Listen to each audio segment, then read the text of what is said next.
C'est un véritable déploiement gouvernemental qui a marqué Ibolova ce vendredi. Le Premier ministre, chef du gouvernement, est arrivé à 11h30, accueilli par une délégation de poids, incluant les ministres Jacques Famdongo, Louis-Paul Motazé, Minette Libom Lilikeng, Georges Elanga Obam, ainsi que le président de section haute Ndogervé Eric. Une visite placée sous le signe de l'unité et du soutien au chef de l'État. Digne fils de la région du Sud, cet attachement n'est pas virtuel, il est réel.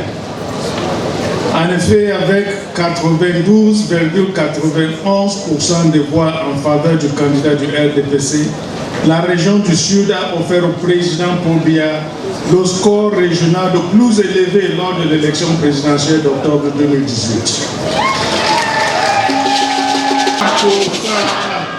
Jai Lobo, la vallée du Ntemo,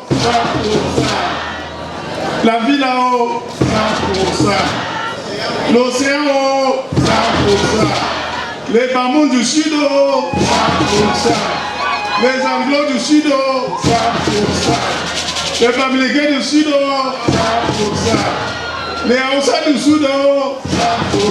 Après les marques de respect institutionnel et une prière économique pour l'unité nationale, le maire de la ville d'Ibolova a donné le coup d'envoi des allocutions. La jeunesse et les communautés ont ensuite pris la parole tour à tour, témoignant d'une mobilisation totale. Dans une démonstration de fédéralisme politique, les différentes communautés, les jeunes au chef traditionnel, en passant par les ressortissants du Grand Nord et de l'Ouest, ont réaffirmé leur attachement, une symphonie de soutien conclue par l'éloquence de l'un des piliers du parti.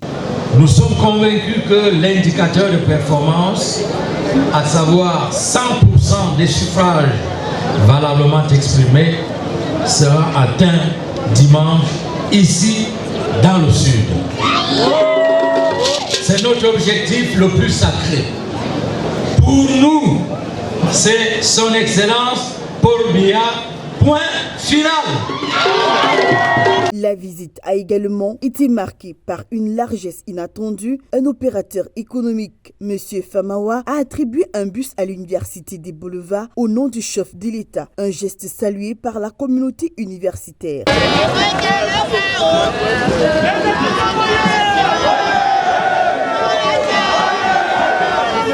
De cette grande mobilisation, les militants et sympathisants du parti de la Flamme Ardente invoquent une victoire écrasante ce 12 octobre dans le Grand Sud.